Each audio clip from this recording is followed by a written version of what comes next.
May bagong reyna na naman na mula sa Pilipinas. Si Dia Mate ang kinoronahan na Reyna Hispano-Americana 2025. Ating alamin ang kanyang mga naging sakripisyo at mga pagsubok na hinarap para makamit ang inaasam na korona. The Philippine Showbiz List presents Dia Mate's Reyna Hispano-Americana 2025 Pageant Journey. Ang singer-songwriter na si Dina Marie Diamate mula sa Cavite ay opisyal na kinoronahan noon bilang Reyna Hispano-Americana Filipinas 2024 sa prestihiyosong Miss World Philippines 2024 pageant. Ang makulay na kaganapan na ginanap sa Mall of Asia Arena ay nagpakita ng pinakamahusay na kandidata mula sa iba't ibang bahagi ng bansa. Ngunit sa huli, si Dia ang nangibabaw at bumighani sa mga horado at sa mga manonood dahil sa kanyang kakaibang alindog at karisma. Si Dia, isang 24-year-old stunner na may taas na 5'7", ay tinuturing na paborito sa kabuuan ng kompetisyon. Sa gabi ng koronasyon, kitang-kita ang kahusayan ni Dia sa evening gown segment kung saan ipinamalas niya ang kanyang kahinhinan at kariktan sa bawat hakbang. Ngunit higit na napatunayan ni Dia na siya ang karapat-dapat na manalo sa pamamagitan ng kanyang matalino at makabuluhang mga sagot sa question and answer portion. Bago makamit ang kanyang tagumpay sa Reyna Hispano-Americana Filipinas, si Dia ay hinirang na Miss Universe Philippines Cavite 2024. Bagamat hindi nauwi ang corona sa national competition, hindi siya nawala ng pag-asa. Sa halip, ginamit niya ang karanasang iyon bilang inspirasyon upang mas pagbutihin pa ang kanyang sarili at maabot ang kanyang mga pangarap. Samantala, one proud boyfriend naman ang OPM singer na si JK Labajo matapos makakuha ng isa sa 5 crowns ang kanyang beauty queen girlfriend na si Dia sa Miss World Philippines 2024. Bilang Reyna Hispano-Americana Filipinas 2024, si Dia ang magiging opisyal na kinatawan ng Pilipinas sa International Reyna Hispano-Americana Pageant. Dia slayed at the Reyna Hispano-Americana 2025 Beauty Gala. Nagdingling si Dia ng Pilipinas sa ginanap na beauty gala ng Reyna Hispano-Americana 2025 sa Bolivia. Sa kanyang matapang at kumpiyansang paglakad sa catwalk, pinatunayan niya ang husay at ganda ng isang Pilipina. Suot ang red bikini na nagpalitaw sa kanyang kahanga-hangang tindig, pinahanga ni Dia ang mga manonood kasama ang iba pang mga kandidata. Ang naturang kaganapan ay in-stream ng live online, kaya naman agad na nag-viral ang kanyang performance sa social media. Ibinahagi ng ALV Pageant Circle ang isang video clip mula sa kanyang mainit na performance na agad namang umani ng papuri mula sa mga netizens. Kitang-kita sa bawat hakbang ni Dia ang kanyang determinasyon at gilas na tunay na karapat-dapat sa isang international stage. Si Dia ay nakapasok din sa top 5 ng Miss Tourism Competition na nagpatunay sa kanyang versatility bilang beauty queen. Ipinakita niyang hindi lamang ang kanyang kagandahan, kundi pati na rin ang kanyang kaalaman sa turismo at kultura na mahalaga sa pagpapalaganap ng magandang imahe ng Pilipinas sa buong mundo. Layo ni Dia na masungkit ang ikalawang Reyna Hispano-Americana crown para sa Pilipinas, kasunod ng tagumpay ni Winwin Marquez noong 2017. Dia's National Costume at Reyna Hispano-Americana 2025. Isang malaking karangalan para sa Pilipinas ang tagumpay ni Dia matapos siyang masungkit ang parangal na Best National Costume sa prestihiyosong Reyna Hispano-Americana 2025.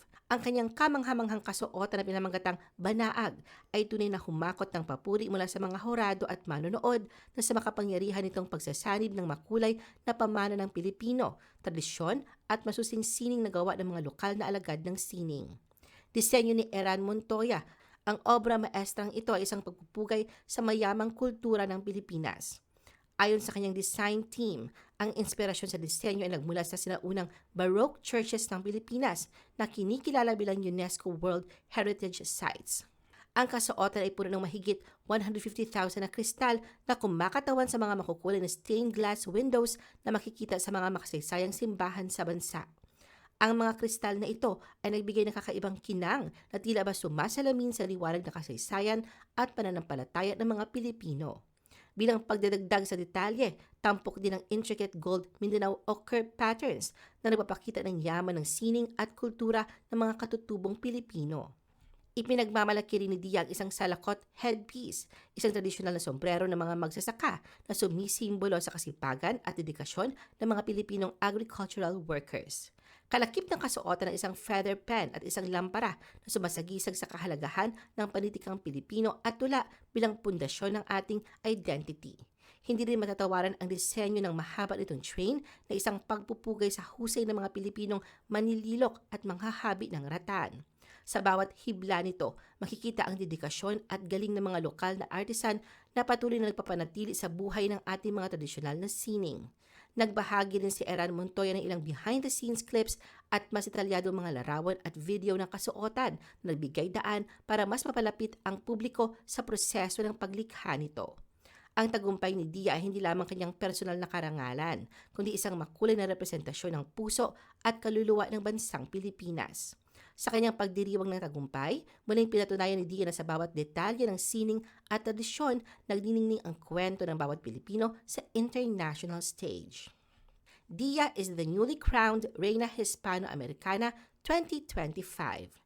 Isang makasaysayang tagumpay ang naitala ng Pilipinas matapos koronahan si Dia bilang Reina Hispano-Americana 2025 sa ginanap na Coronation Night sa Bolivia noong February 10, 2025. Sa kabila ng hindi niya inaasahan ang panalo, ibinuhos si Dia ang lahat na kanyang makakaya at inalay ito sa Diyos. Sa final night, lumutang ang natural na ganda ni Dia suot ang isang eleganteng gold gown na disenyo ni Rian Fernandez.